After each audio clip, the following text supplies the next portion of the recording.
that one had an explosion. Oh, yeah. It's that time of night again. And I'm back. The regular host of the show. Yeah. Everyone's like, wow, Joe is great. I get back and everyone's like, just get Joe back here. I think he did great. I listened to a little bit of it, didn't listen to the whole episode. It's kind of rude. But I'm back. I was sick, unfortunately. My kids decided to share their sickness with me. And it was not fun, I got to tell you. But we're drinking a pretty damn interesting beer today. It's cosmic horror beer. This is like frightening as fuck. Yeah. And the beer is literally called The Proper Glassware is an Empty Head. And mine's foaming like all over the place. It's a guy with a blue face. It looks like he's bleeding from the missing part of his head. Ooh, that's delicious. That's pretty good. So I do have a story, though, because this beer is from Illuminated Brewworks. Yeah. So it's funny because a couple months ago, I actually bought a beer from them, and it was called A Spoonful of Sugar. And the can was just as trippy. It was like some guy, and he had a spoonful of like red liquid, and his eyes were all like swirly, like he's being hypnotized. Oh, my God. And I guess that they brewed it with actual sugar, which I know is your favorite. I know you probably wouldn't have liked it. That's how they make rum, is through sugar cane. Yeah. So I bought a 4-pack because that's how they sold it. And I'm like, okay, I'll get it. And so I decided that I was going to try it before on the show. It was the nastiest beer I've had in my entire life. Huh. It was awful. You know, that's a pretty big statement. Yeah, like even worse than the terrible beer that you decided to buy. So I actually was watching a movie with the girlfriend, and I stumbled onto what I think is a good movie, but apparently Britain was disagreeing, saying it was a B version of a greater movie. But I went and watched No Escape Room, and I believe it was on Netflix. I want to say it is. Okay. Right. I thought you were talking about Escape Room, which is a movie I watched a while ago. Yeah. So the point of this one, they're probably very similar considering it's escape rooms. Say so. Is they're like stuck in some podunk town, like the guy and his kid. He has her like, because apparently like they're divorced people, sharing the kid every now and then. She has attitude. They find an escape room, and it's just like, again, it's a weird town, and things escalate pretty bad. It reminds me of the creepypasta called No End House. Have you read that? Mm-mm. Yeah. So essentially, like No End House is they like go room to room and it progressively gets worse. And this is kind of like how that film went. Although like it plateaus a little bit and the ending wasn't that great, but I enjoyed it. You guys should listen or watch the movie. The only thing that's similar from actual escape room is just the escape room piece. But the one that I watched was like it's a competition, and I can't remember exactly what it is, but it's actually really good. I just watched it because it was free on TV. I'm like, oh, okay, I'll just watch it. It's late at night, whatever. And I actually liked it. It was surprisingly well. All right, guys, so we are doing our most popular series by far, I think, Conspiracy Theory Iceberg, Part 4, and we're doing the second half of it. Right. So if you're not caught up, definitely start at the very tippy top, tier 1, and then get back to where we're at. But I do have to say, though, like, they're not as insane as I thought they were. I feel like we covered a lot more, like, insane, crazy ones on tier 1 and 2. Yeah, there's some pretty crazy ones on here, you know? I'm not saying there's not, but, like, most of them, like, I don't feel like I haven't had one in a minute that I'm like, ooh, I can't cover that. I can't talk about it. Yeah, I didn't have any of that this episode, but I will say the bottom half is way better than the top half. So the first topic of the night is Civil War sightings. So you hear a lot about Civil War sightings. I mean, it was a really gruesome war in America. A lot of people died on both sides. And I couldn't find a lot of information on this, so I'm like, I'll just go to the bloodiest battle that there was, which is, Gettysburg. A lot of people died there. I mean, it was a horrific battle. There was a few. Let's jump into the topic of Gettysburg. So it's one of the most haunted locations in the United States, plagued by almost 150 years of intense paranormal activity. The hauntings in Gettysburg are the stuff of legends and widely known throughout the rest of the country. This little town was the site of the bloodiest and arguably most important battle of the Civil War, which turned the tide in favor of the Union forces. However, both sides of the battle took enormous losses, and it's estimated that anywhere between 46,000 and 50,000 men were wounded, killed, or went missing during the 3-day battle. That is insane. That's so much. The Battle of Gettysburg was one of the most gruesome chapters in the United States history, and there's no doubt that the little town that was used as a staging grounds for such bloodshed has been irrevocably marked by darkness. Now, Gettysburg is one of the most visited battlefields in the U.S., seeing hundreds of thousands of tourists every year. Many tourists come in search of ghosts, which are said to still roam the battlefield. Gettysburg was a witness to an incomprehensible amount of death, suffering, and violence during those 3 days in 1863. It's not a stretch of the imagination to believe that so much darkness has left an indelible mark on this little scenic town. There were a lot of famous haunted locations on here, and I didn't want to actually just do a couple of them. So I think that we should actually do an episode on just haunted places in Gettysburg and other Civil War areas. Right. And it would be an interesting place to visit. Take the spirit box. I just imagine that thing would be rife with voices. So I will say one thing. There was a place called like the Devil's Canyon or something like that. I'm sorry if I mess this up to anyone who knows what I'm talking about. And it was talking about how a photographer was like staging a soldier that died, and he kept changing his poses just to get like different pics of him. And now whenever people go there with cameras, they always glitch out, run out of batteries. And people say it's because they feel like that guy was basically, you don't mess with the dead, man. No. It's just not reverent. And so he just hates getting like pictures taken in that area. That's hallowed ground. Yeah, hallowed ground. But that's actually, I mean, ghosts, you know, they siphon energy, and electronics are one of the pieces they get their energy from. So there's a lot of people like, get your fucking camera out of here. All right, the next one is MIRL cults. So, MIRL. What do you think that stands for? I have no idea. It took me a while to figure that one out. Meet in real life cults. Oh. Yeah. So it's cults that actually, you know, get off their asses and meet. Yeah, it's all online now, ever since COVID. So you kind of think about it, like cults have been around forever, and now the internet's around. So why wouldn't cults take advantage of the internet? So join us for our regular Skype meeting. This theory is concerned with cults starting with only an online following, but becoming real-world cults. If they do meet in person, they start doing ritualistic meetings and start to grow a congregation.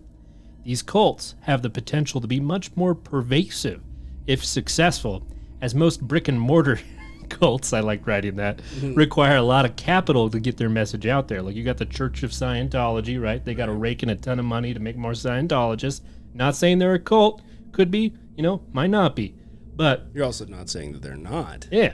You know. So just imagine that someone figures out the formula to make a good cult online. Something that, like, makes you leave your whole family and you're just, like, pro-cleat cult or whatever, you know? And, yeah, and then it just gets so pervasive, and then cults believe in extreme ideas, and you never know what they'll be doing. I just imagine it's like online, right? Because look, a lot of people can join online, and even if you don't believe in it, you're like, oh, I'm going to join and follow this thing, and then they have like a meeting group, and like 2 people show up, and they've got like 500,000 members. Oh, so only 2 of you are really dedicated to the cause, I guess. Like, yeah, hail Satan, right? Yeah, hail Satan. Where's the pizza? I was told there'd be tater tots at this meeting. All right, the last subject is Helios 522. Sounds like a space thing. This one's a doozy. Buckle up. So Helios Airways was a low-cost airline based in Larnaca, Cyprus. From 1998, it operated both scheduled and chartered flights from the Mediterranean island nation to various European and North African destinations, stretching from Dublin to Cairo. One of Helios' scheduled destinations was the Czech capital of Prague, and it flew there from Larnaca under the flight number ZU522. This flight also featured an intermediate stopover in the Greek capital of Athens. Its scheduled departure time from Larnaca was 9 local time, and on August 14, 2005, it took to the skies just 7 minutes late.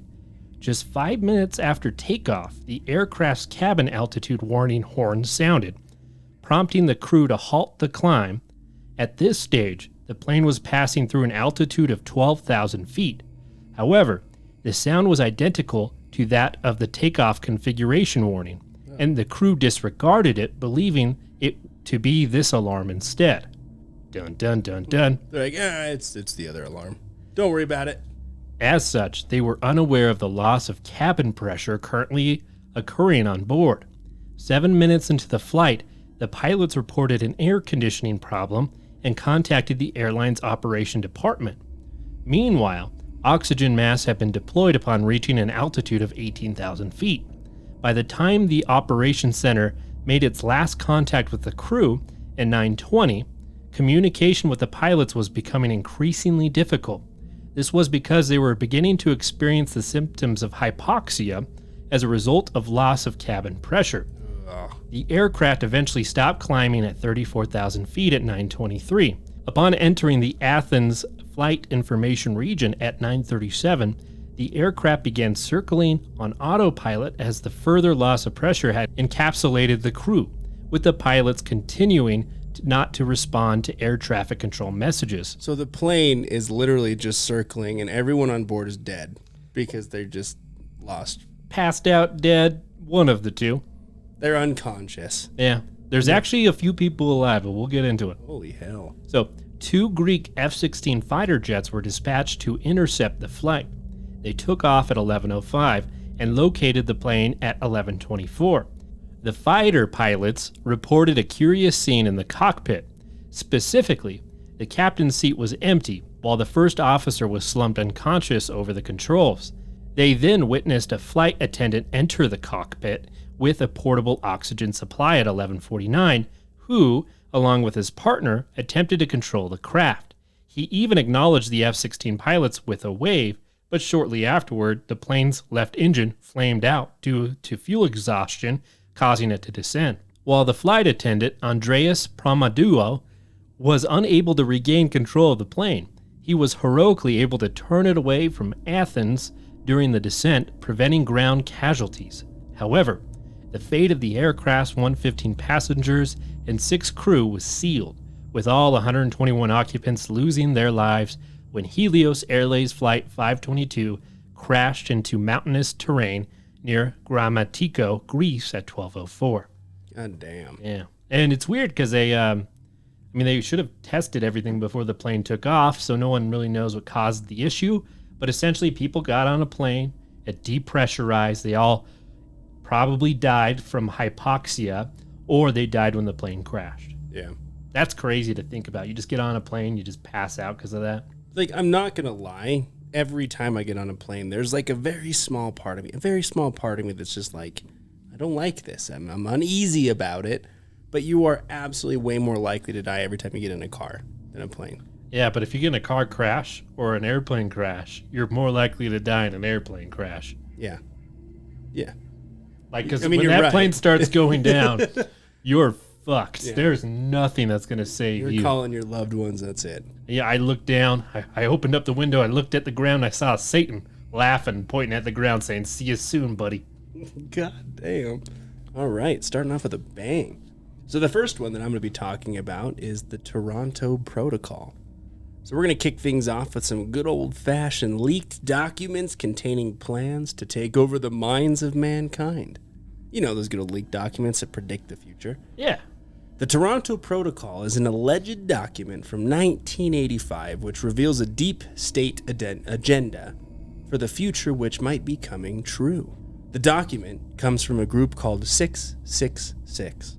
It's a good number, which covers an elaborate plan to create an integrated network of computers, aka the internet, funded by entertainment and humanitarian aid to control humanity via mass distractions and debauchery. Yep. It's the pornography that really got us in the end. You're not wrong. This network of computers does in fact exist, and we call it the internet. It's weird how that happens. The document also goes on to discuss creating a one world government and religion. It's like we've heard this before. One big government, one world religion, new world order. Don't you think it's just natural the more advanced you get? Like, it's just to consolidate the government. I'm not saying it's correct, like we should do it, but it seems like natural progress to me. And I'm not for it. I'm not. But yeah, it seems to make sense. You're right. I mean, do we have 800 or do we have one really good one? I'm not for it either. I'm all decentralization, right. But yeah, I see the argument. Right. I mean, you're right. It just makes sense. It's kind of like decluttering. It's like, there's a lot of shit happening. Let's just make one really good one. It states that it will destroy the family via mass media, music, movies, and destruction of spiritual values. So, yeah, the idea is that there's these documents that say, look, the internet's going to come out. It's going to make everybody like brainwashed, and they're just slowly going to take over and create one big government religion. Nice. That's the Toronto Protocol. All right. Okay, the next one is the perestroika deception. This idea, now this is one I have to say was super in-depth. Like I had to just take a 50,000 view look or we're going to be here all day. But the idea was born out of the Cold War and is the idea that to promote the idea of communism in Russia, they had to take a more subtle and calm approach. Like they couldn't just be as in your face about it. Like, hey, we can still do it, but let's back off a little bit. Let's not make it as obvious. In doing this, the idea was that the rest of the world would look away or quote unquote fall asleep, in other terms, and leave them be so they could continue to promote this communistic idea. So we're just getting the Cliff Notes version of it, but essentially it's just the idea that they decided that communism is still continuing to rise. It's just a mellow, like bubbling up approach, and that everyone is doing their own thing, and they're like, hey, we're still going to do this thing. Just mind your own business. Okay, and then the last one is presentism. Presentism is a doctrine that only the present is real. Nothing outside of the present exists. Presentism is consistent with the idea that reality is static or frozen and that time doesn't actually pass. It's just we're living in the here and now. The additional claim is that various things have existed and that others will exist. All things, including us, will at one point cease to exist and will then be replaced by something else that will come to exist. Okay. Yeah, so essentially you saying that theory doesn't exist anymore because you already said it. It's no longer in the present. But Exactly. me right here in the moment speaking these words is in the present. Therefore, I exist. Right. And you explaining that in the past doesn't anymore. Exactly. And then something else will come to exist. That's presentism. It commits us to there being a change in what exists over time, a change in what's present. All in all, it can be understood as only present things exist and what's present changes. I love it. All right, the next one is Boots Void. Boots Void? Yeah, I actually really like this one. I knew about it. The Boots Void, sometimes also called the Great Nothing, is an enormous region of space that contains few galaxies. It is located in the vicinity of the constellation Boots, hence the name. The Boots Void is around 330 million light years in diameter. According to astronomer Greg Aldering, the scale of the void is such that if the Milky Way had been in the center of the Boots Void, we wouldn't have known that there were other galaxies until 1960. Why is this part of space so empty? No one knows, but I'd like to speculate recklessly. Oh. So, Britton, have you heard of the Kardashev scale? I have not, no. I'll explain it because I'm sure you have. But essentially, according to the scale, there are about 3 levels of a civilization. Type 1, 2, and 3. So Type 1, we are a few hundred years away from harnessing, as a Type 1 is a planet that utilizes all the energy that reaches its home turf, right? Like Earth. Type 2 is using all the energy radiated by its home star, like creating a Dyson sphere. So for those who don't know, a Dyson sphere is like creating a sphere around the sun to just absorb all of its energy. But a Type 3 is a civilization that is using all the energy within its own galaxy or local galaxy cluster.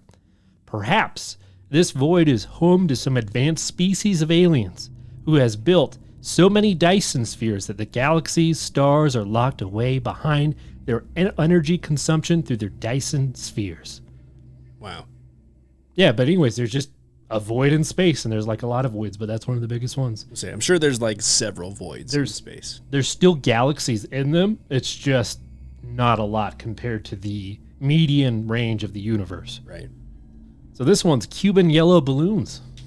It's just like the Mexican sugar dancing. That's exactly what I thought when I read this. I'm like, the title itself makes me extremely nervous. And it's probably not crazy, but that's just exactly what the title's used. Like these little yellow balloons. Britain's sweating, people.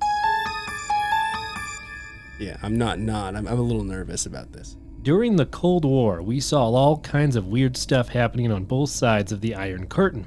But one of the most perplexing, obscure mysteries happened on the off coast of Florida. In June of 1967, a Coast Guard trawler picked up a floating crate in the ocean that was stamped "Property of the USSR" and addressed to the Institute of Mineral Resources of Cuba.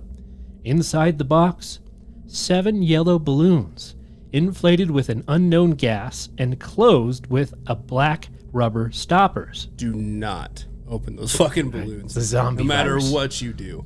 Scientists examined the contents, but they revealed nothing but ordinary air. In the decades since, no explanation has ever come forward about what the purpose of the shipment was. I'm not kidding you. I searched everywhere on the internet for an explanation for this. I found a newspaper article. Like, I checked everywhere. No one knows. So that's literally all we get. One theory was it was a false flag operation as a joke. Like, just to fuck with, like, someone from the Navy's like, hey, let's fuck with someone from the Coast Guard. And that's what they did. That's amazing as a prank, but at the same time, like, I'm upset that we'll never know what it is. Yeah, same. They're like, oh, it's just regular air. Watch as it wasn't. Yeah, maybe it was just full of anthrax. It was just full of LSD air. Hell yeah. Open up there, like, man, are you seeing those little elves over there? Clockwork elves. All right, here's a doozy. The driver of JFK was actually the person who killed him. I've heard this, and I've actually seen videos where it looks like it's been doctored to that point. Because the driver, like, turns at the same fucking moment. JFK's driver, known as William Greer, was born in the county of Tyrone, Ireland, in 1910. His family came to the United States when he was quite young. He joined the Navy and later joined the Secret Service and worked as a driver for Truman, Eisenhower, and Kennedy. Greer's action the day JFK was killed remained controversial, so much so that some crazed conspiracy buffs have claimed that he was the one who shot Kennedy because he was the Ulster Protestant who disliked Kennedy's Catholic faith, a fact his son admitted to. The truth is that Greer acted badly once the shots rang out. Instead of accelerating as he was trained to do, Greer actually slowed the car down to a near stop before he was forced to accelerate by Clint Hill, who screamed at him to get to the hospital. Greer subsequently said that he did accelerate, but the famous Zapruder home movie proves the case against him, as well as numerous eyewitness accounts. So essentially, 2 shots, he still wasn't shot, but he wasn't like accelerating, trying to get away, and the third shot hit him right in the back of the head. I think we've all seen the video. But like the JFK thing is so full of conspiracies. Like, we could do an entire Iceberg tier on that alone. There's so many theories with the whole JFK thing.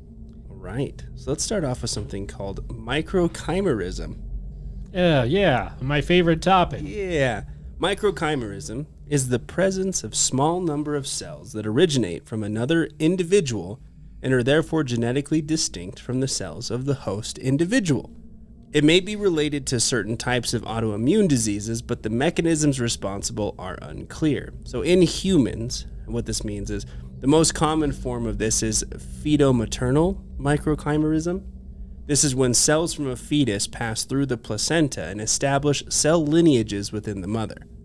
It's kind of weird, right? Like, cells from the baby pass through and then they start to, like, grow into the mom. So baby cells are now in the mom. These fetal cells have been documented to persist and to multiply in the mother for several decades after birth. Decades! Like, the baby's born and the cells are still there. Oh, it's like a union of spirits. I guess. Potential health consequences are unknown, but it's hypothesized that these fetal cells may trigger a graft versus host reaction, which would cause an autoimmune disease. This theory would explain why many autoimmune diseases are more prevalent in middle-aged women. Huh, interesting. So, I mean, the theory essentially is that, it doesn't exist on one side, but the other side is like, yeah, this is why autoimmune diseases exist, is because these cells from someone else are living inside another host. And then, let's go on to something fun, fracking deaths. What the frack? What the frack? Do you know what fracking is? Yes. Yeah. Of course. Yeah, It's okay. when you do high-pressure water underground to extract oil. We live in America, baby. Jesus. Is that where we live? Is that where we're at right now? America. Yeah. So fracking is the process of injecting liquid at high pressure into subterranean rocks, boreholes, etc. to force open existing fissures and extract oil or gas. The theory here is that in relation to the death toll in areas where fracking was performed, because apparently it releases a lot of bad shit into the air and it causes death. One of fracking's byproducts is PM 2.5, which is particulate matter pollution. And when inhaled, it can increase cancer risks and heart problems. So exposure to PM 2.5 kills roughly 20,000 Americans every year. Part of the conspiracy is that the government knows that this is causing deaths and is purposefully letting it happen as a form of population control. Right? So it's like, that's getting a little popular. Let's go do some fracking. But you did have 4 kids, so we're going to have to do it in your county. And then I'll end with a pretty fun one, and it's something that we visited a couple times. You know the whole Middle-earth Agartha theory? Oh, yeah. Hitler fighting dinosaurs and... Yeah, you know? So this theory is kind of like that. It's esoteric Hitlerism. Ha! We get to talk about the inner earth again because this theory combines his ideas from World War II with esotericism. Ultimately, what it means is it's believed that Hitler has transcended into godlike status and is a form of some kind of deity. He transcended into hell! Yeah. So, look, I mean, these theories play off of each other. So essentially, Hitler's living in the Middle Earth, Agartha. He has transcended himself and grown himself into a godlike deity statue. He's riding around on Tyrannosaurus Rexes down there. He's playing, blackjack with King Kong, whatever. That's esoteric Hitlerism. Wow. It's going to be the next Final Fantasy franchise. Probably. The next one I'll be covering is the Red Rooms. Just a nice, calm red room. Yeah, red rooms are pretty intense. So, Red Rooms are rumored online spaces within the dark web, the shadow, underbelly of the internet, used to hide illegal activities online. According to online reports, there are murky spots where sickos can pay to watch live stream videos of rape, torture, murder, and even worse. Users are said to pay thousands, or even tens of thousands, to access to these dark clips. Urban legends surrounding Red Rooms have circulated for years, but so far, no evidence has emerged as to their existence. Yeah, that stuff is just disgusting. Do you think there's a market for it? 100%. Why do you say that? On the dark web, you don't think that there's a market for red room sort of stuff? Well, I'm not saying if they exist, but would you say if you created it and marketed it well, would it succeed? Would you make money? I mean, probably. I mean, look, if we just think of like the horrific child trafficking stuff, I mean, it's no different. That's why I was asking you that. So there was a guy from the Philippines. Mm-hmm. I think he was responsible for, I think it's the video called Daisy's Destruction. So essentially what he would do is he would give poor kids, he was a property developer that would give poor kids gifts, and he would eventually like groom them to come to him like for help and stuff. And he would essentially murder them and sell the videos for like 10,000 a view. Yeah. No, that's a shitty thing. Is like it's sad because I mean that's the one part of like the internet and stuff that like terrifies me because I know it's there. Like it's bad. There's that whole underbelly side of all that shit, like human trafficking, drug trafficking, child. It's like all the online stuff. Oh, dude, that's a big market for that. Yeah, crazy, huh? But I thought when you were going to say Red Room, I thought you were going to start reading from 50 Shades of Grey, because I think that's what he had was the Red Room. Never read or seen the movie. Next one is Plant Intelligence, because I want to lighten the mood. We as children were all budding with curiosity when we plucked leaves or flowers from plants. But hopefully your parents scolded you and saying that, hey, that hurts the plant or you're going to kill the plant, right? Cleet, you're just like, die tree, die tree. Oh, yeah. So this could be derived historically by a plant called the mandrake, where if plucked, people reported to hear it screaming. Some Harry Potter shit? Yeah. Mandrake root? So we have always thought that it was a white lie, but researchers have revealed that some plants do scream when their leaves are forcefully plucked. No. Like any living being. No. They got plants want to remain alive, and researchers proved that when certain part of the plants are cut off, they emit a sharp noise, which can be interpreted as a scream. Now, plants don't have a nervous system, so they don't feel pain like humans are, but it is an interesting insight. I'm never going to be able to mow my lawn again. Yeah. You just imagine the plethora of screams? Like, you can't hear it because it's not within, like, your visible, like, hearing sound. Your visible the hearing. hertz. Yeah, whatever it is. It's not within the hertz spectrum that you can hear. But, yeah, there you go. If I ever heard like a plant scream after like you're trimming back a bush, I would like... Yeah, but like, you got to eat it. Because if you don't eat plants, everything else goes, man. Oh, I get it, but... You're like, hey, man, I'm sorry. I got to keep going. Just scream somewhere else, please. Sorry about that. All right, here's my favorite theory of the You're night. just out there like apologizing. I am so sorry. I'm so sorry. I have to do this. It tastes really good. You're just blocking the sidewalk. I've really got to get rid of you.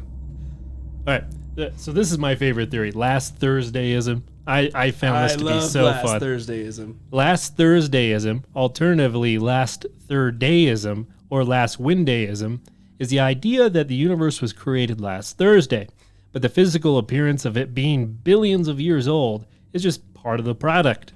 It's also counter to the creationism theory.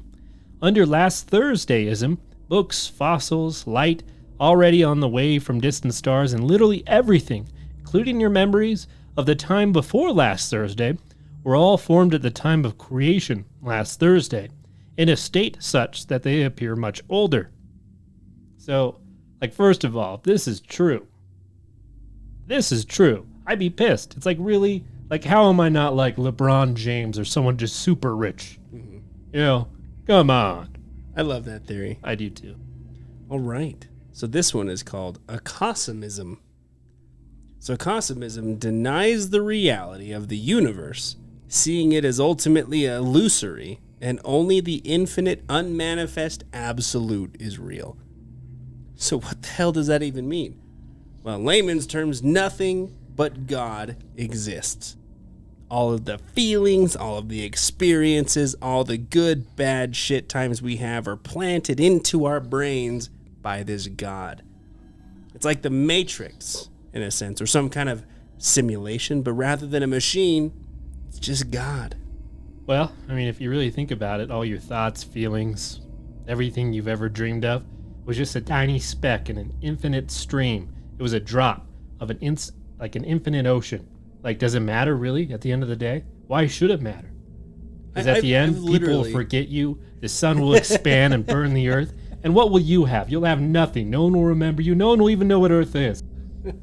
I have literally had moments where I've like genuinely been like, why does this even matter? Because in a million years, this isn't going to matter. This point in time is not going to matter. Yeah. Okay. This one's actually really cool. It's actually one of my favorites, but it's the Bouvet Island lifeboat. And I hope I'm pronouncing it right. But Bouvet Island, located between the tip of Africa and the coldest continent on Earth, is the most isolated and uninhabited place on Earth. It's literally a completely frozen island in the coldest ocean. It's pretty difficult to find, even for those who have been there before, so it's just not some place you're just going to accidentally stumble upon, right? 90% of it is covered in glaciers, under which is an active volcano, and the sides of this island are slick, icy cliffs.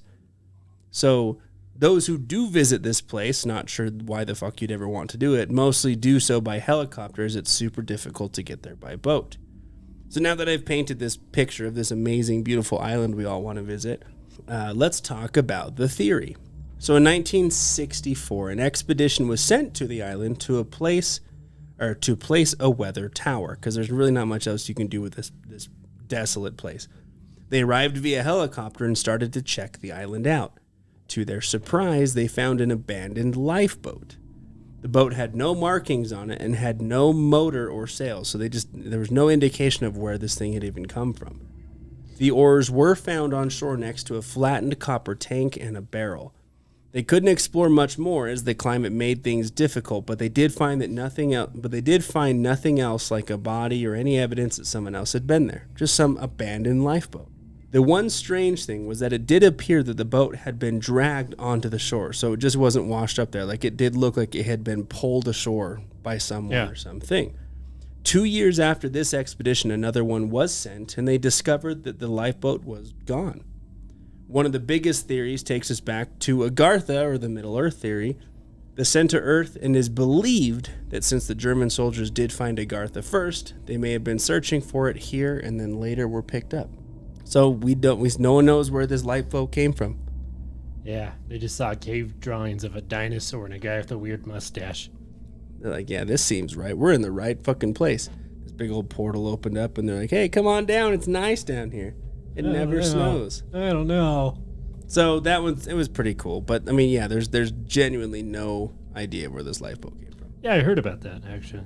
Interesting. And then lastly is abiogenic oil. So forget all you know about oil and where it comes from, because if you believe that it comes from fossils, you may be wrong. It's the Earth's blood. This theory states that oil is actually formed from carbon deposits deep inside the mantle of our Earth.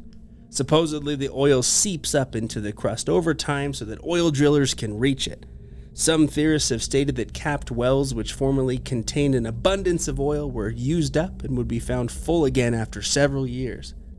It's not like completely far-fetched, because like most oils made from plankton Right. are like small single-cell organisms. So, and there's like a lot of small organisms by volcano vents down in the bottom of the ocean. So like if there is some type of habitable place for like small molecules deep inside the earth, maybe? I don't know. Yeah. But that's just the theories. I mean, obviously, fossil fuels, it comes from fossils and really long ago organisms. But yeah, this theory just states that it's just oil is just coming up from the mantle. Nice. This topic is secret societies today. So, again, a very incredibly vague topic, which I would have no chance of figuring out what it means. But I'm going to speculate. So I believe this would be concerned with secret societies throughout the time, like the Illuminati, the Davos Group, all these weird secret societies that hold a lot of power and influence on the global stage. Where are they taking us? Who knows? One world government? I don't know. Could be like the Hellfire Club. Yeah. Some weird Irish drinking club where Satan came in at hooves. Yeah. I was relating it to Stranger Things. I know it's probably not a show you watch. Nope. Real fucking good. This last season was amazing. Okay, cool. Well, All right. The next one is Real Museum. what? Yeah. Real museum? So in 2017, an anonymous user on 4chan made a post claiming to be an alien who ran out of fuel near Earth, or number 0422, which is what they call Earth, Jesus Christ. and was waiting for their family to pick them up. To pass the time, this alleged alien would answer questions and travel to coordinates to prove their validity. I have no fuel. While the answers provided are explainable as simply someone role-playing online, what isn't explainable was the photos taken by Museum, which included images of the moon and Earth, which couldn't have been found anywhere else on the internet. Ultimately, a user posted their address, and 5 minutes later, the same user posted a video of an unidentified flying object outside their house. Soon after that, Museum was allegedly picked up by another ship, and they haven't been heard from since. It's a very elaborate prank. Yeah, I think it's real. It's totally real. You think? Yeah. I am an alien. I'm out of fuel. I'm just Ask me any questions you want. ask me anything. All right, the next one is prison planets. So I was trying to have a little bit of fun with this, and I found some interesting stuff. Prison planets. So we're going on a tangent. Dr. Ellis Silver, who has studied evolution, has the outlandish belief on the human race's origin. In his book, Humans Are Not From Earth, which has been debated online recently, he claims that we were brought here tens of thousands of years ago by aliens. It's true. His reasoning is humans appear to be unable to cope with life on Earth. We're all just a bunch of anxious wrecks. Well, now, hang on. In a story published by the Daily Star, the scientist said, mankind is supposedly the most highly developed species on the planet, yet is surprisingly unsuited and ill-equipped for Earth's environment, harmed by sunlight, a strong dislike for naturally occurring foods, ridiculously high rates of chronic diseases, and more.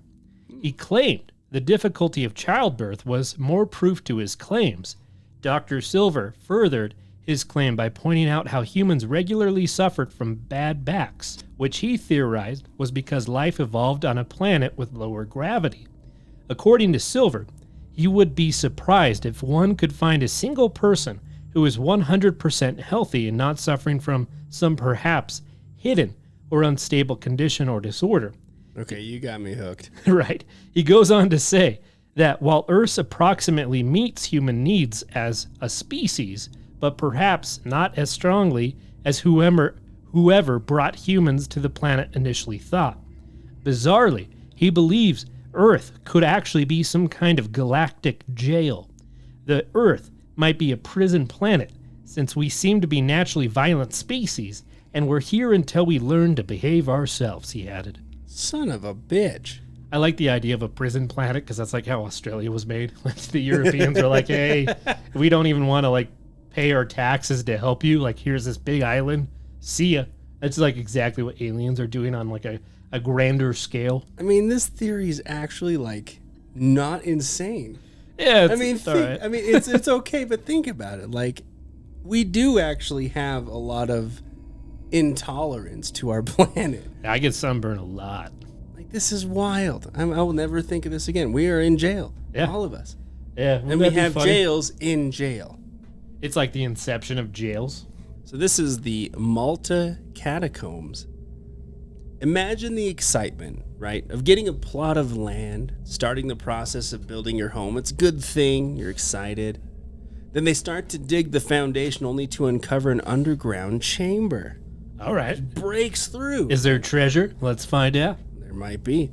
Then come to find out that it's not just a chamber, but rather a series of underground tunnels that turns out to be a catacombs. This is what happened in 1902 off the southern coast of Italy on the island nation of Malta.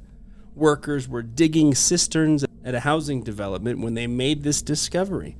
Obviously, when word got out, archaeologists flooded the area to study, and it was dated back to roughly 4000 BC and was thought to be the oldest underground complex in the world. It held temples and shrines, tunnels, burial chambers, all of that stuff. They estimated to find 7,000 corpses buried in the catacombs, leading investigators to believe it to be a necropolis. This is only part of the mystery, as they found numerous anomalous skulls scattered among the remains, which were extremely elongated and larger than normal human skulls. Some skulls displayed signs of intentional elongation, where others appeared as a genetic abnormality. A lot of the skulls appeared to have undergone a mysterious medical procedure and had 3 holes drilled into them for unknown reasons. Headaches. Releasing all that pressure.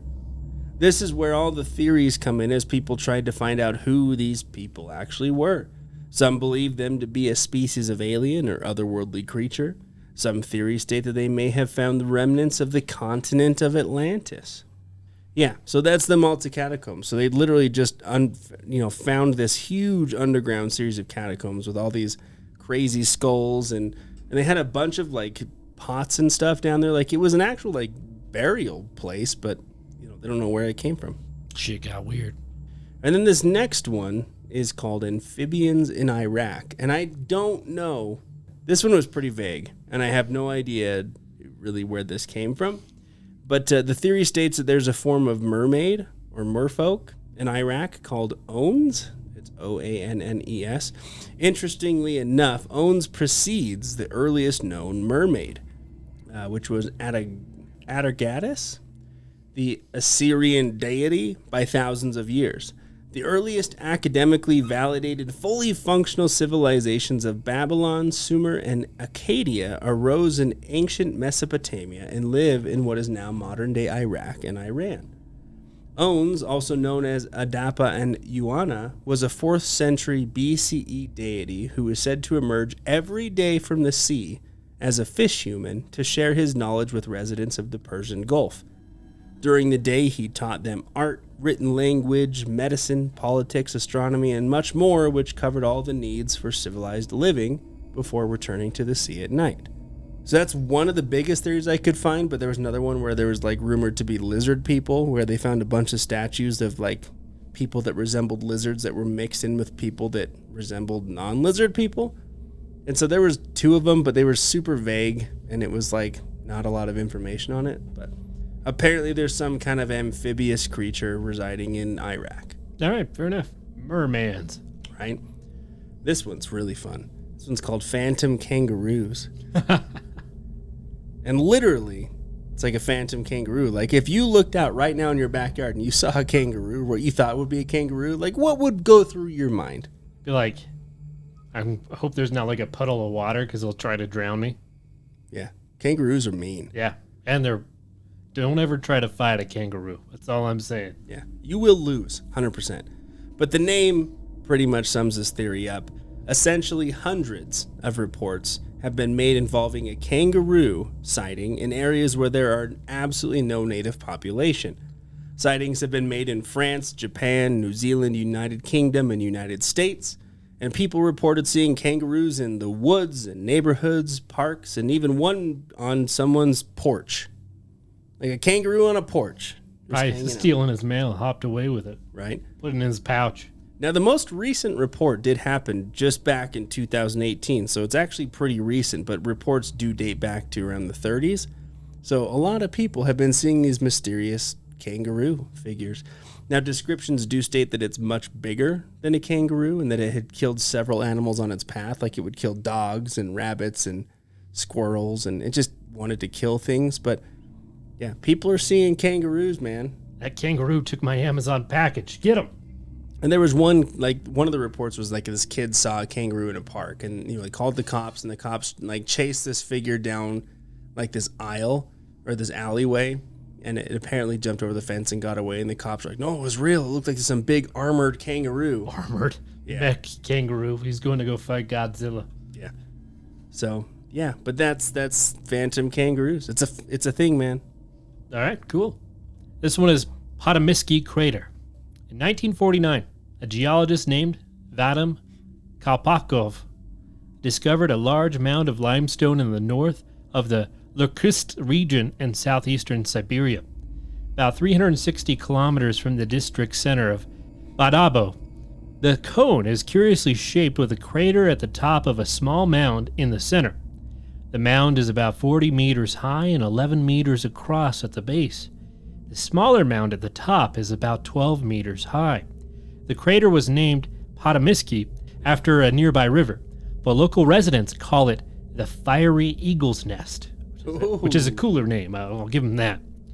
Since the discovery of the crater, there have been many theories as to what could have created it. For a long time, it was believed to be a meteorite impact structure. Some linked it to the Tunguska meteorite, whose remains have never been discovered, but the crater does not resemble any other known meteorite site. Later, some geologists suggested that it could be a nascent volcano, but no volcanic material has ever been found either. By counting tree rings of trees growing on the crater, Siberian scientists have calculated the age of the crater to be about 250 years. Interestingly, the trees around the crater have shown evidence of accelerated growth for a period similar to that seen in the forest found around Chernobyl after the nuclear disaster. This was given rise to wild theories of hidden nuclear plant and a buried UFO with nuclear fuel on board. So far, no object like the fragments of an asteroid or any metal under the crater has been discovered. More recent work on the crater has thrown up another more likely explanation: a gas volcano. The mound could have formed by underground release of some fluids such as hydrogen. The release of heat, which accompanied the underground release of the fluid, caused changes in the tree rings, which interpreted as abnormal growth. So, no one really knows why it's there. That's just a list of explanations. Just a big old thing in nature that nobody knows why. Yeah, nature will get you. Thomas Pynchon. Thomas was an author that is still alive and famous for the books he wrote in the 1960s. He was a fiction author that used advanced scientific concepts as a basis for his stories. His nuanced understanding and use of abstraction led to advances in theoretical physics, even though he wasn't a scientist or trained in that area. This begs the question, who exactly is he and how did he get this nuance? That's it. He was just a very smart gentleman. Yeah, apparently. All right, this one is animism. Animism is the belief that objects, places, and creatures all possess a distinct spiritual essence. Potentially, animism perceives all things, animals, plants, rocks, rivers, weather systems, human handiwork, and perhaps even words, as animated and alive. Wow. So my words are alive by themselves. But they only exist in the present. I'm kidding. So you're creating life every time you open your mouth. Hell yeah. Wow. That's why my child support's so high. I have a lot of kids because I just won't shut up. And we're screwed. We have a podcast. Yeah, sorry about We're that. giving birth live Yep. every week. All right, so let's talk about something called Dighton Rock. The Dighton Rock is a 40-ton boulder which was found in the Taunton River at Berkeley, Massachusetts. You see a bunch of boulders around, riverbanks. It's normal. What makes this rock so interesting are the petroglyphs and geometric shapes all over it. Like, this has really deep, elaborate carvings all over the face of it. The origins are puzzling, but some theories and suggestions point to either Norse, Portuguese, and even Chinese. The rock was removed from the riverbed in 1963 and was moved to a museum close by for preservation. Now, it's just weird because it was found in Massachusetts, so, what would a rock pertaining, Norse mythological carvings be doing in Massachusetts? Unless the Norse landed and be like, hey, let's just move this rock here. That's a good spot for it. Well, it's either fraud or that culture was able to actually travel before we thought. Right. Which there's a theory in of itself, is that, I think we covered it already, that Vikings were here first. Screw you, Amerigo. This one was fun, and I've heard this a couple times, but this one is bunkers on Mars. Oh, okay. So this theory states that there may be underground bunkers on Mars. There are some blurry images from the Mars rover that caught glimpses, just little glimpses, of what appears to be a window of sorts in the rock face of a hill or mountain, leading some to believe that these are bunkers. Some theorists believe that there was an extinction event, like a big mass extinction event, like the sun just exploded or a meteor that wiped out the dinosaurs that happened on Mars, which caused everyone to go underground. So there's this big belief that Mars has bunker systems with people that may still be alive. Right. What's your thoughts? You think there's Martians on Mars and bunkers? It's probably the people that own the equivalent of Walmart on Mars. I was thinking that it's probably Elon Musk's second home. Yeah, maybe. Yeah. That's why he launched his car in space, so he could take it to Mars. Yeah, it's just his transportation to Mars. Hop in the Tesla. Okay. And then I'll wrap up with the Triassic Mystery. Now, you want to talk about vague? Try typing in Triassic Mystery into your Google machine. The most information that I could find on this mystery is actually something called the Craterochyrodon, I believe. Nobody knows what this creature is, and its fossils simply just don't make sense. They found 2 fossil teeth that resemble some form of cupped hand tooth or a curved shell-like shape. The teeth are cupped, on the back. What the fuck kind of tooth does that? They were found in Arizona in 1946, but another was found in 1984 in the Petrified Forest National Park. Paleontologists struggled with this for so long, stating that they weren't sure how the teeth would even fit into the creature's mouth. They were certain that they were teeth because they did have enamel, a root, and other details confirming that it was a tooth, and they know that it was a huge creature based off the size of the teeth, but again, not much more is known about it. So they found these mysterious teeth that just don't make sense, and they're like, I don't know, there was a dinosaur that existed that just, this doofy big thing roaming around. The fuck? But look, I could be way off. So, if you're listening and you're like, oh, do a Triassic Mystery, it's something completely different, let us know in the comments because I'd love to cover the real thing. But that's what the internet provided, so that's what you're getting. We're not perfect beings. This one is Montanism. Montanism, known as its adherents as the New Prophecy, was an early Christian movement in the late 2nd century, later referred to the name of its founder, Montanus.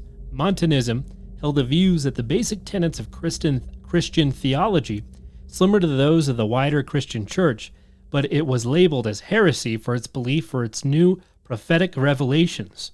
The prophetic movement called for the reliance on the spontaneity of the Holy Spirit and a more conservative personal ethic. This was considered the first Christian cult of its time.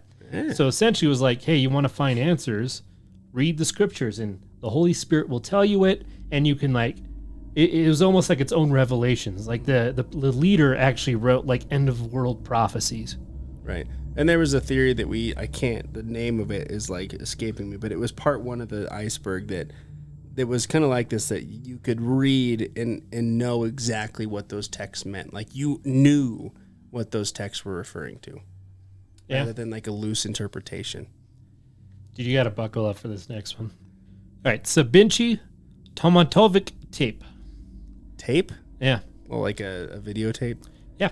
God. Supposedly, there's an Australian-Serbian porn actress who, according to some, is named Sabinci Tomatovic.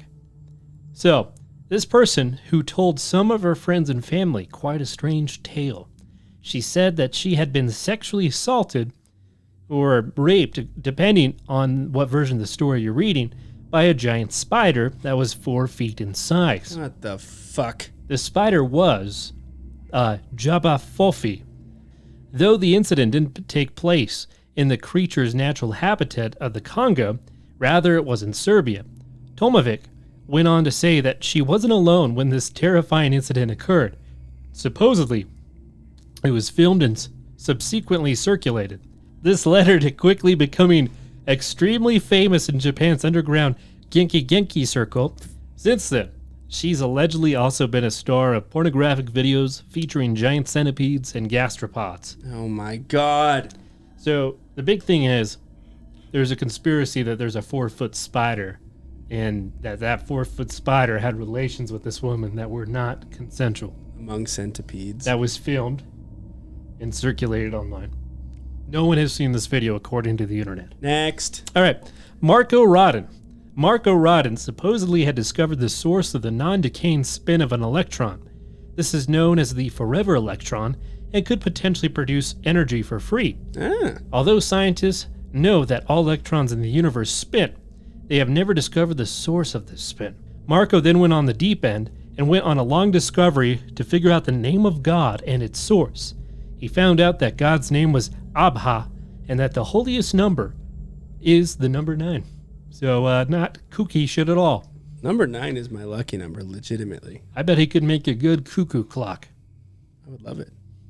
This is called Operation Paperclip. Sure you know what this is. Never heard of it. This operation was a secret United States intelligence program in which more than 1,600 Nazi German scientists, engineers, and technicians were granted citizenship to the United States at the end of World War II between 1945 and 1959. The primary function of this operation was to gain advantage in the Soviet-American Cold War and the space race. The biggest theory was that the only reason we beat Russia into space was due to the help of these scientists. So it's a big, long thing, but ultimately we took a lot of German scientists here to help us with the space race, and we won. Vernon von Braun. And this one is kind of interesting. I'm sure you'll know a lot more about it because you're the science guy, but negative Planck feedback. So Planck feedback, or the Planck response, is the idea that the warmer a body gets, the more energy it radiates. So negative Planck feedback would obviously be the opposite, in which deriving the body of heat would generate more energy. Yeah, I don't know. Yeah. Doesn't make sense. It doesn't make sense at all. It's very loosely, I don't know. There was so much on it, and they had all these diagrams and stuff, but essentially, look, it takes Planck feedback and reverses it. Negative Planck feedback. So, but the last one is Manichaeism. This is described as a dualistic religious system with Christian, Gnostic, and pagan elements, which was founded in Persia in the 3rd century by Manes. It was based on a supposed primeval conflict between light and darkness and spread widely in the Roman Empire in Asia. So essentially, this teaches the struggle between a good spiritual world of light and an evil material world of darkness. Light is gradually removed from the world of matter and returned to the world of light. Yeah. It's a big old... It's weird because it's like it takes Christians and ties it into like pagan deities. It's like the struggle of light and dark. And so energy equals mass times the speed of light squared. So, I mean, it kind of makes sense, right? Like objects is made of energy. Exactly. Could be potentially be light. But it doesn't exist right this second, so why are we talking about it? Yeah, good point. All right, last 3 people, buckle up. Here we go. So this one is Valis. Valis is a book written by Philip K. Dick, who was a science fiction writer in the 1980s. Valis stands for Vast Acting Living Intelligence System. This is the idea that God is a simulation, or that we are living in a simulation created by God. So he was like the original person that hypothesized that theory. Oh, okay. Now it took us till tier 4 to get to that point. Yeah. So the next one is ICBM decoy. So countries that don't have ICBMs, which are intercontinental ballistic missiles, make fake ones to deter other countries from attacking it. Another theory is that this big blow-up missile. Don't shoot it. We will deflect it. Why is that by a blow-up doll? It looks inflated. You got a lot of generators hooked up to that thing. Shut up. Another theory is that when an ICBM is launched, it will be launched with decoys, so defense missile systems will have a harder time stopping the actual one with the payload. Interesting. Yeah, it makes sense. All right, and the last theory is Portoya. This is another 4chan reference. So it's whenever someone posts on 4chan, their flag of origin and country is shown. For a small window of time, a few flags came up as Portoya with a unique flag never seen before. Afterwards, all these posts disappeared, leading people to speculate that Portoya was a country that is from a parallel universe and was bleeding into ours for just a moment. Wow. Right? Okay. That's it. That was That's a long tier episode. 4 done. Jesus. All right. So, folks, tier 4 is done, and sometime next month, in the wonderful month of July, we will jump into tier 5, which, spoiler alert, is called the Animaster tier. That sounds exciting. So I'm pretty excited about it. But I will say that as we continue to grow and everything, we've actually gotten a few viewer submissions coming through, which is fantastic, and we could definitely always use more. So please, if you're listening to this and you have a favorite horror subject or favorite topic or something that you'd love to know more about, send them our way. entertheabysspod@gmail.com. All right, guys, and thank you so much. It looks like right now we're at 166 subs on YouTube. We're monetized through our other channels, which is great. It's amazing. If you like what you heard, though, it really helps if you like, share, and subscribe on YouTube. Again, we just want to get out there, become more pervasive in today's society. And as always, thank you for entering the abyss. Until next time.